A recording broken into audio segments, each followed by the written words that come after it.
Hello, monsters, and welcome to the House of Delusion, your go-to Lady Gaga podcast. As you know, I'm Billy, and today the trio are back together and are here to dive into the latest news, rumors, and theories surrounding Lady Gaga, Joker Fad, and LG7. Hi everyone, I'm Cal. I remember my own name. This is our second time trying this. Apparently didn't want to record me the first time. First time I forgot my name, so this time I'm starting off by saying my name. And yeah, we have a lot of stuff to talk about since our last full podcast episode. So let's go with the what's the phrase? Let's get on with the show. Yeah, there we go. Get on with the show, go with the flow. Something like that. Hey Delulus, Bling here. We've officially got LG7's first single and album release months, whether we want them or not. We have a ton of info to dive into today, including all of the Joker Fad premiere events and Gaga's in-depth Vogue interview. And don't forget, if you missed our last podcast episode, it was a live version of House of Delusion, which covered last week's events. That's on our House of Delusion YouTube channel. So go ahead and check that out. 100%.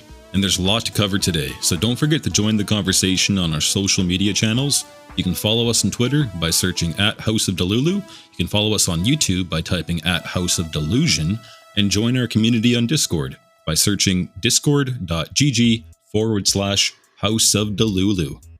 Now, let's kick things off with today's episode.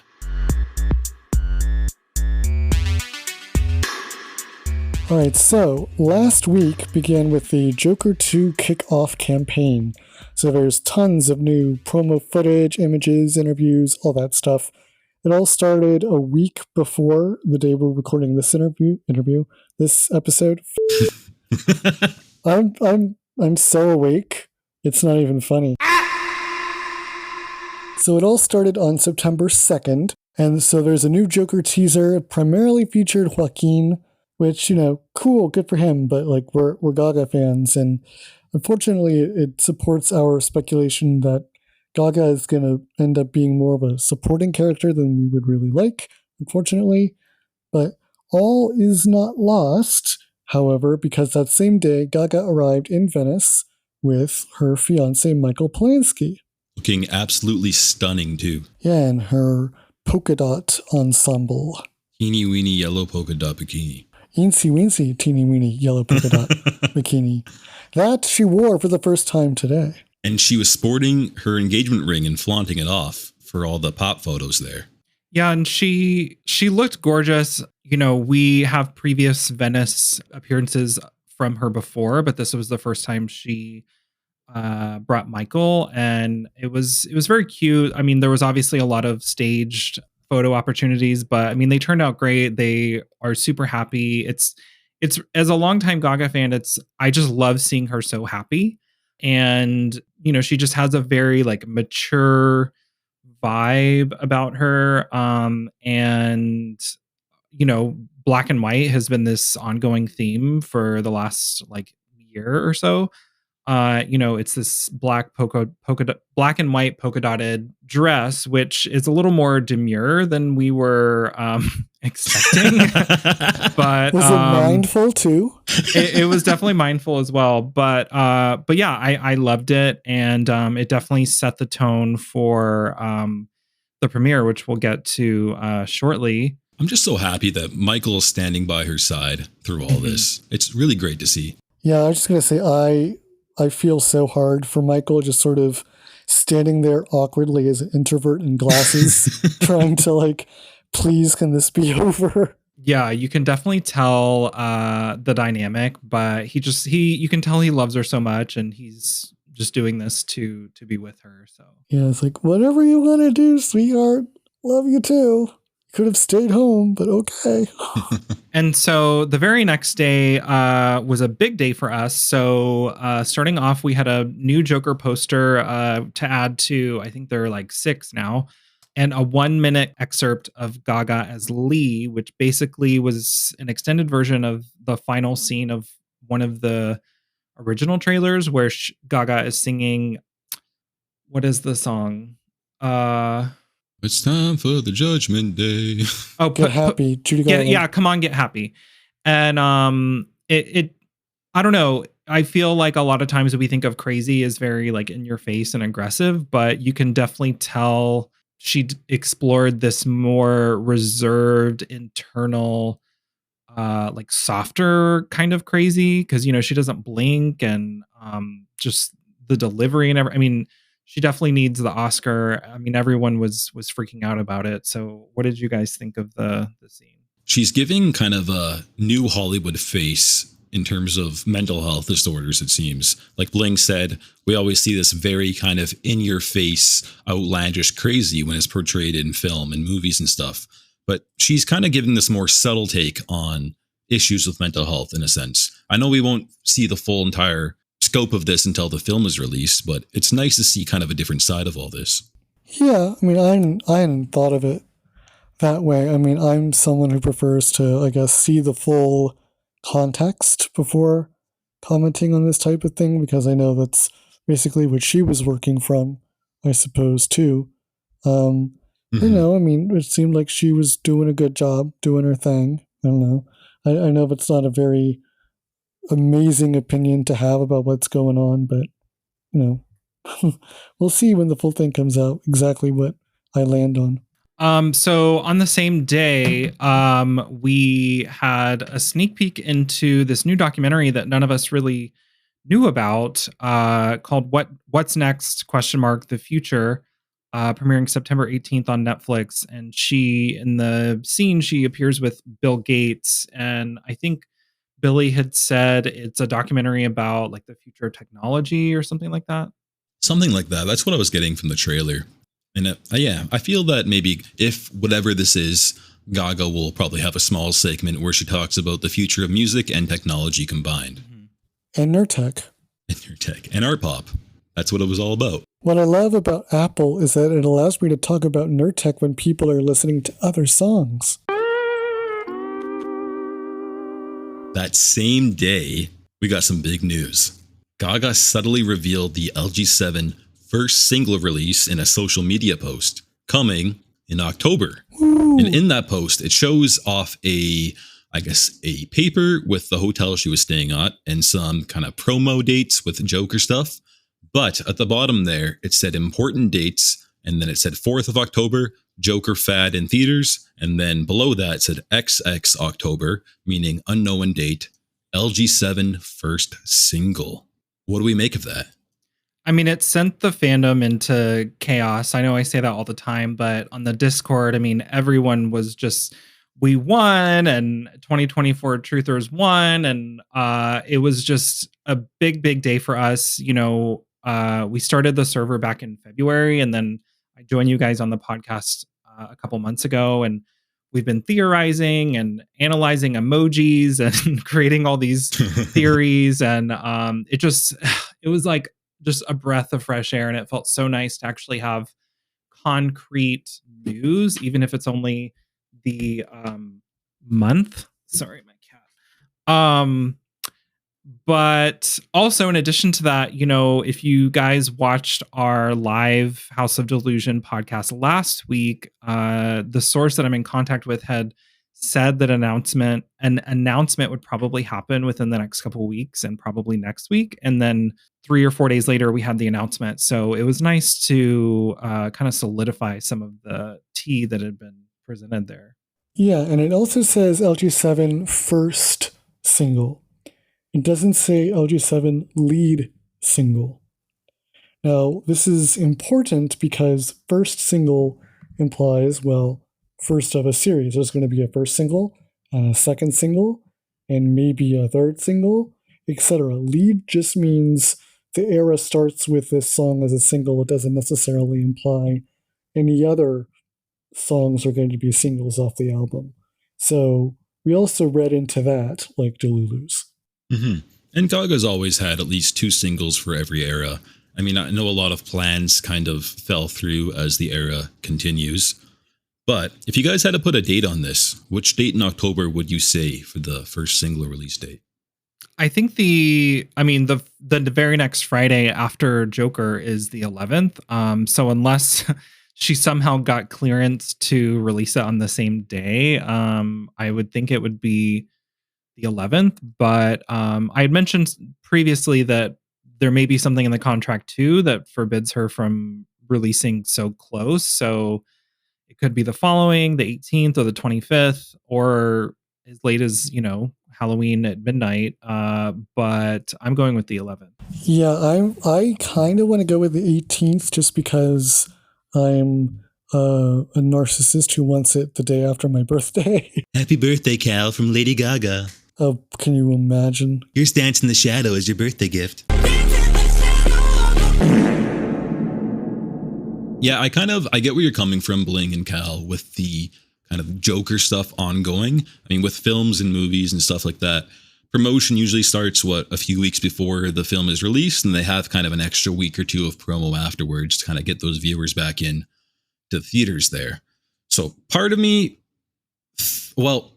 I want it the 11th because that's the soonest possible date it most likely could come out, but I feel like the 18th or 25th is more likely just because there could be some Joker 2 stuff going on, continuing on to the next week. So I guess we'll see. So the next day, September 4th, was the Joker Folie Deux press conference and Venice premiere of the film, including the red carpet. So we got a lot of cool looks from this day. We had a press conference, first reviews, a whole bunch of stuff happened on this day in regards to Joker Folie Deux. Couple of key points, though, if I may. During the whole shebang, Gaga said she had to adjust her singing style for the character of Lee. So she had to consciously forget technique, how to breathe, etc., because Lee, the character, is not a trained singer. So she had to remember how to not be a trained singer. She said the way music is used is for the characters to say what they need to say because the scene and dialogue is not enough. So it's interesting. We'll see what that means exactly when we see it. The process on set was very, quote, loose and free, unquote. She said she wrote a waltz for the movie, and the waltz that she wrote starts out traditional and then, quote, falls apart, unquote. So I don't really know entirely what that means. Maybe like it just stops being a technical waltz, like it leaves 3/4 time and becomes John Cage. Who knows? And for Lee, she had to let go of her discipline and her usual tricks that she uses as a performer, which is basically a reiteration of the first point that I stated. So what do you guys think of the points that we have here, as well as the outfits that she wore? Yeah, we've definitely got to take a moment for this red carpet look. So I can't remember which one was first, but basically she arrived with Michael and she's wearing this Philip Tracy headpiece, if that's what you want to call it. And it's very bat shaped with like a lace thing, kind of like covering, I know very technical terms, but covering her face, and it's like an A-line dress, and the bottom part, someone had mentioned that, so it's pleated, and someone had mentioned that, my like previous fashion work terminology is coming into play. And so the bottom of the dress looks very similar to the traditional Harley kind of like Elizabethan collar style. And I don't know, to me, it's just like, she has this brand of fashion forward, edgy, that over, 15, 16 years, she's continued to expand upon. And it just fits perfectly with Gaga, but it's refined, it's chic, it's mature. I don't know. What did you guys think? Well, I think if your supposition that the pleated nature of the bottom of the dress is supposed to refer to an Elizabethan collar and hence traditional representations of harlequins, then I think the outfit is a very good sort of mix between I'm promoting Joker and I'm kind of promoting where my headspace is at right now in LG7 and all that stuff, with the more kind of batty, pointy, avant-garde headpiece. And plus the entire thing is black. Yeah, I know nothing about fashion. I mean, I don't either. I'm just taking what I just heard come out of Bling's mouth and I'm repeating it. I'm assuming I sound smart. Well, just like I was gonna say, Billy, like just what did you feel or what did you think when you saw it? My first, like, LG7's on my mind all the time leading up to all of this stuff here. And I just, yeah, the same thing as you said. I got the whole entire bat symbolism again. Like she said back in February or March there, she posted on Instagram, if I were a gummy, and it was a bat. And then we had all this kind of Batman Prince references. Not going to go on that tangent there, but that was my first thought. So I just, yeah, I think it's an amazing look. It's all black. Like, we've been seeing LG7 stuff, but it does tie into Joker fad a lot too. Yeah. Yeah, and she was. Oh, go ahead. She also that day wore another outfit for the press conference proper.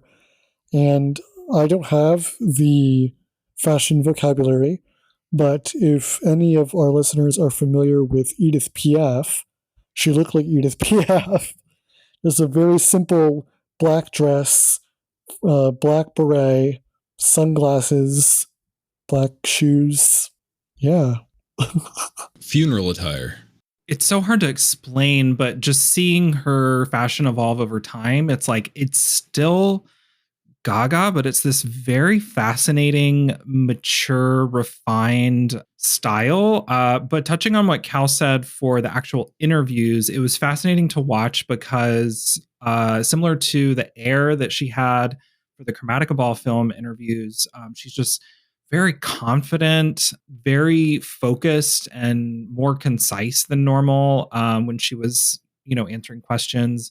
I highly encourage everyone to watch that panel and some of the interviews because she just, we've seen her in pain and unhappy for so long. It's just so refreshing to see her really be in her creative mode and extremely happy.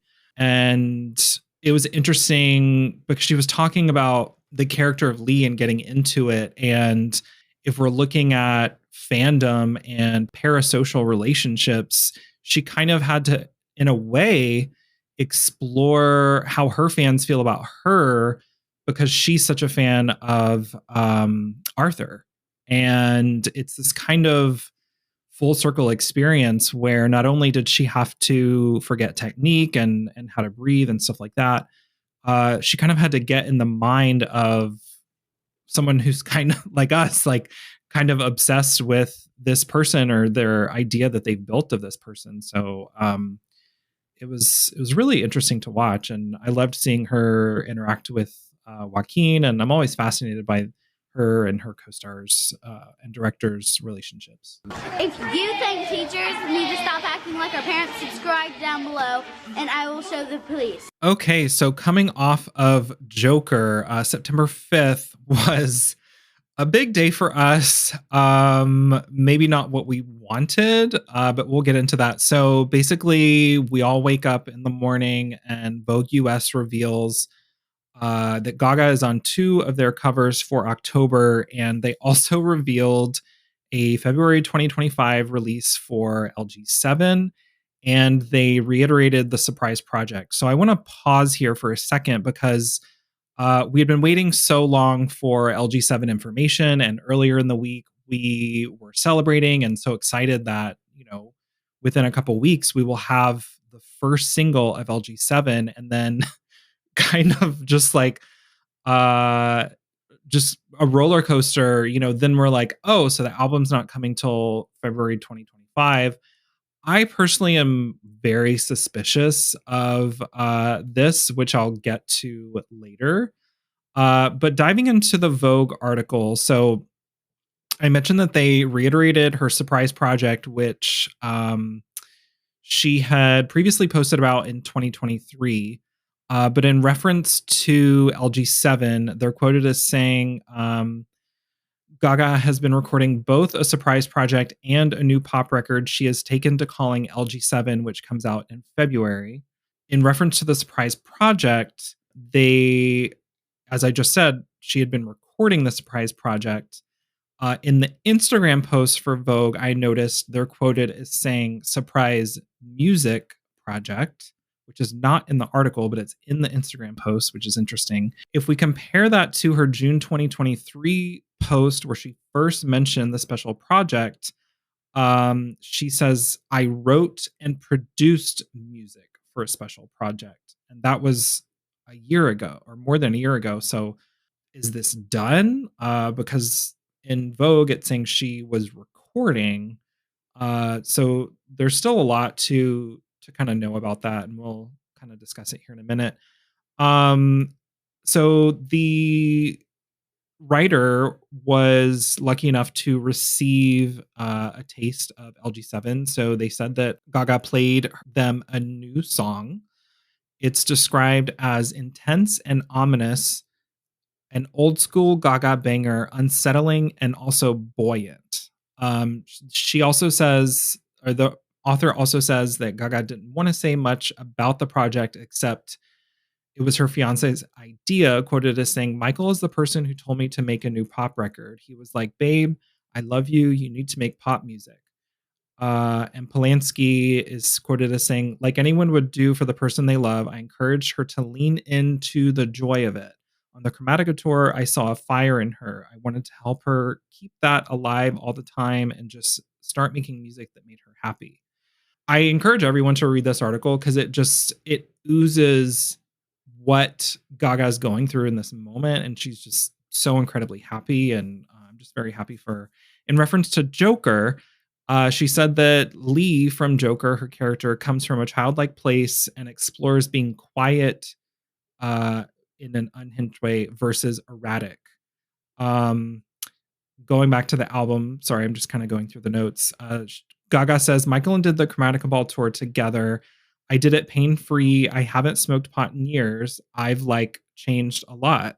I feel this new album in a lot of ways is about that time, but from a place of happiness instead of misery. She continues, what I want my fans to know is that I'm just so happy. I'm healthy. I feel the last time they heard from me in this way was Chromatica.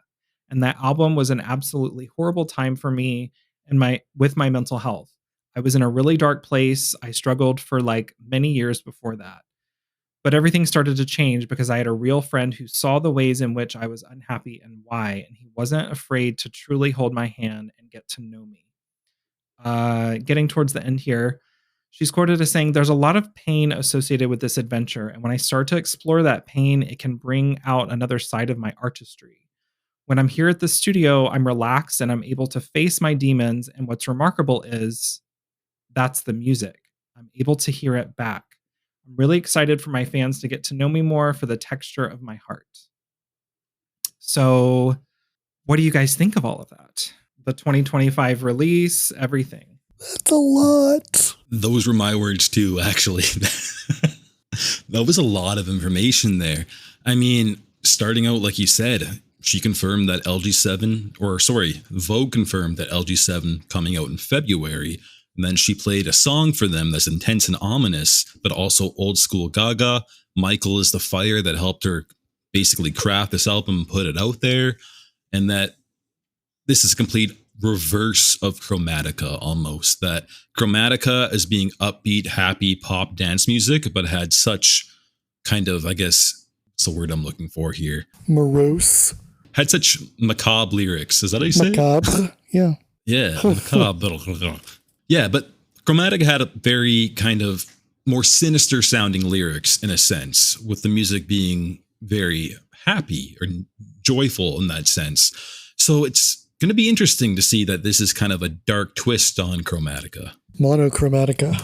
Black and white all day. Stunting all day. Something on 100 million private plane like Lady Gaga. LG7 like Lady Gaga. What do I think about all of this? I'm glad that she has someone who encourages her to make music that makes her happy. I'm glad that she got, according to insider information or whatever, I'm glad that she got her way in regards to the album rollout. What else positive can I say about this? I'm glad that we got a nice article and that she's doing good. And yeah. You should write that in your gratitude journal later. Oh, I will. I will write it all over these cell walls. So what stuck out to me is, I don't know if it makes me nervous, but she talks about how there's pain associated with this adventure. And this is like the fourth time we would be hearing pain associated with her album. But I do think it's kind of going to be inspiring her in a different way. Also, the choice of words she said for facing my demons. And what's remarkable is that's the music. Someone said there's like a theory that every song is like a personal demon of hers or something similar to the Fame Monster. I don't know about that, but just hearing her describe the music and that she's pain free, and we've experienced her struggle for so long. It just, I love seeing this new version of her, which I guess isn't really like a new version, but it's healed, and it's kind of what we've been waiting for. Is like, come on, girl, like, get your stuff together. Also, it kind of brought up a lot more questions too, right? Like, what is this surprise project? I had added a note that Catherine Zeta-Jones, who plays Morticia Addams in the show Wednesday, commented on her Vogue post with spectacular and 3 hearts. Do we think Gaga is associated with Wednesday? Is that what this special surprise project is? Halloween EP, double album, Broadway show? We don't really know. The last thing I want to say, I mean, I could go on and on about this article. I really encourage everyone to read it because it's the best article on Gaga in many, many years. But the last thing I want to say about this is there was obviously kind of this, like, for me personally, like coming to the community, like with my tail between my legs and be like, hey, the information I received allegedly was not correct. So I just want to say that if we look at the bigger picture, I started receiving information in early August. And at that point, majority of the fan base, I don't think believed LG7 was coming soon at all. And if we look at the bigger picture, I won't get into the details, but there were things that did come true, specifically the 2-week period in which we had the LG7 lead release month, the copyright takedowns, the leaks, the planted stuff, et cetera, et cetera. But yeah, like I said, the bigger picture is I feel what I gained from this experience and this source is they gave me faith that LG7 was coming soon. And in fact, it is starting in October. And so when you look at it that way, they were correct. I don't know. I'm super, super hyped for this era. And we're all kind of speculating, what is this special project? There's so many different things that it could be. And I don't know. It just, the description: intense, ominous, old school Gaga banger, unsettling, and buoyant. That doesn't sound like the girlfriend snippet to me. That sounds, I don't know, more like some of the other things that we're liking. I guess when it comes to the surprise project, my guess is, like you said, either something to do with the Wednesday soundtrack, because the surprise project is something that she created from the get-go, it seems, or from the bare bones. Mm-hmm. So that, or another thought that many fans have had is it could be a jazz album. Maybe something to be released around the holidays. Keep your negative opinions to yourself. Like it might not be a holiday jazz album. It could just come in November or December and just kind of be the jazz album she's always wanted to make herself. But Justice for Paradise. Yeah, her surprise projects have kind of been put in the back burner. If you've been a fan for a decade or more now, you will know that there's been a few of them and they didn't really see the light of day. Ever. Yeah. So hopefully this isn't another situation like that. And hopefully it's also not a Madonna # secret project thing either. Yeah, my personal theory, just based on the information I received and so many other people coming forward saying the album's done, it's coming soon, et cetera, and the fact that we know that there were negotiations happening, I personally think information was getting out regarding the release date. Beyond just me, so many other people were saying the exact same date and month, and I think they genuinely wanted it to be a surprise. Also, when we look at past releases, never before has a publication mentioned the actual release month of her album. It's always been a post from her. So it's highly unusual, this whole series of events. So my personal theory is, and people are going to drag me, whatever, but I personally think they got wind of the information getting out. So basically, I feel like they just snuck that little February 2025 thing in there to kind of just appease people and get people to stop talking about October. So that when it does come, it is a surprise because we know that according to the T, distributors have the album, and with the copyright takedowns and everything, it's pretty much proof that it's reached a certain amount of completion, and that's 5 months away. And so leaks are bound to happen, and it's just so much liability. I just don't see the label holding on to it for that long. Mm-hmm. So yeah, I just personally think this is a ruse, and later this month we'll get some other kind of announcement. Keeping the 2024 delusion alive, if you will. I was about to say, House of Delulu coming in strong. I can see where you're coming from with that, where she just wants to throw us off, maybe. Because this type of announcement has never happened via a magazine. Like, it's just so weird. Yeah, it's kind of untraditional that way. But I mean, I'm crossing my fingers and hoping you're correct here, because I would love that more than anything. And again, this is the House of Delulu. We can be as Delulu as we want here. Yeah, that's true.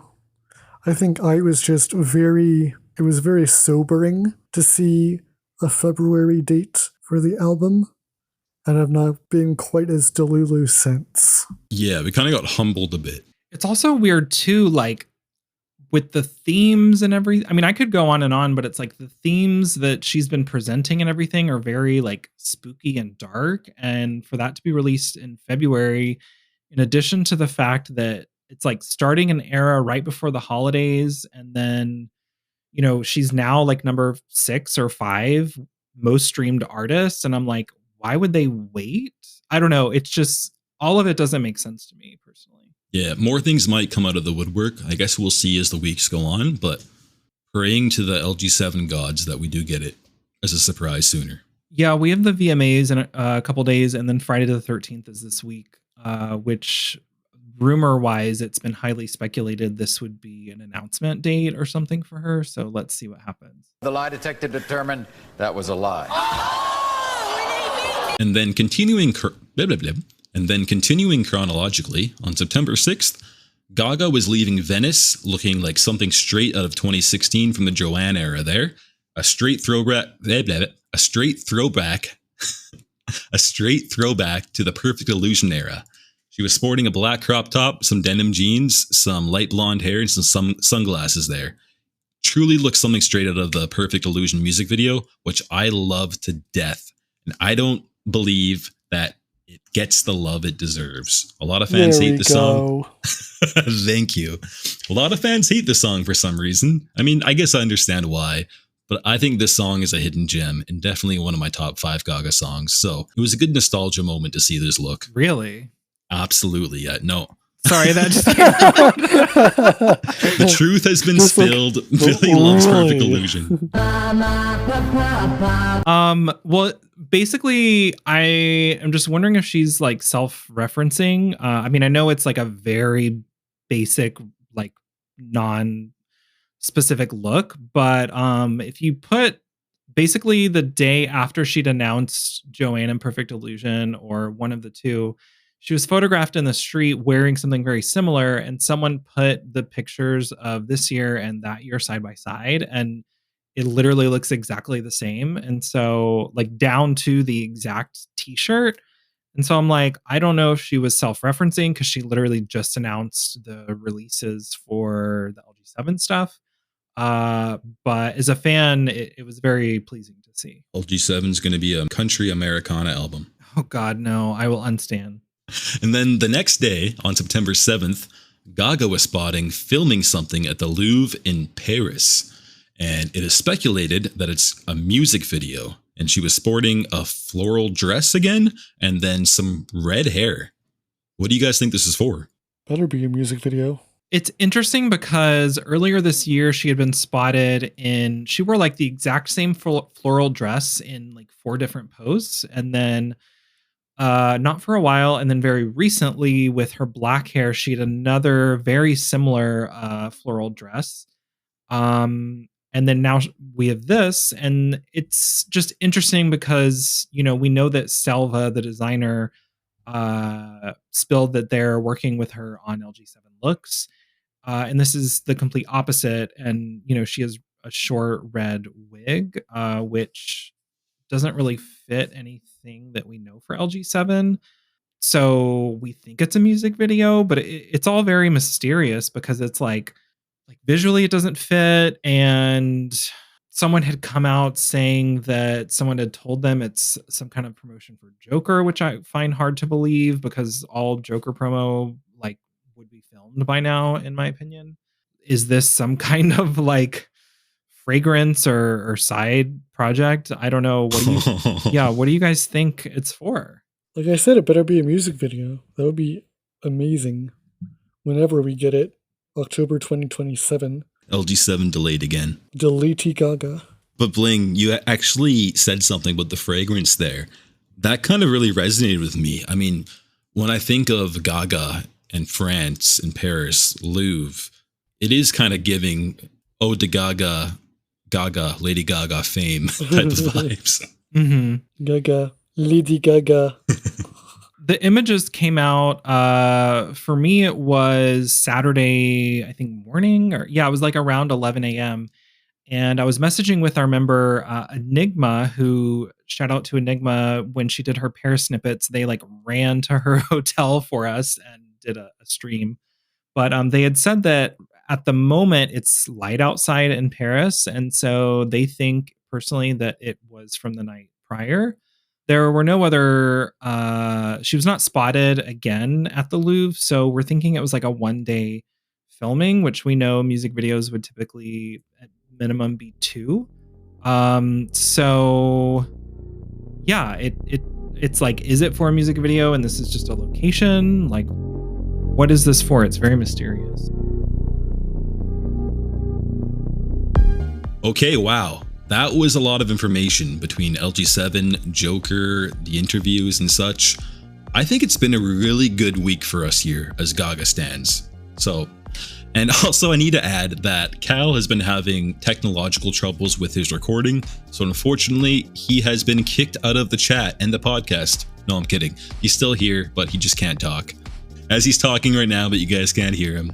But anyways, if you guys liked what you heard today, please rate us on Spotify and don't forget to leave a comment or question so we can answer it in the next episode.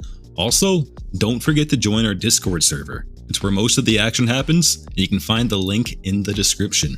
Just a reminder to everybody, we do have some exciting events coming up. So this week we are live streaming, mostly for entertainment purposes, the USA presidential election on Tuesday. Yes, we're streaming the election. We're streaming the debate. Sorry, editing Billy. And then on Wednesday, we're streaming the VMAs. So hopefully Gaga will be there. We're also having, towards the end of the month, the weekend before Joker Fad releases, we're having 2 separate streamings of the original Joker. So we can get ready for Joker Fad release the following week. And then the weekend after that, we are having our House of Delulu award ceremony, which is super exciting. So I can't wait to see you guys there. And if you guys haven't joined the server yet, we do have a Best New Member award. So come in and get talking. But with all of that being said, thank you guys so much for listening. And we'll see y'all later, and keep staying Delulu. Bye, everybody.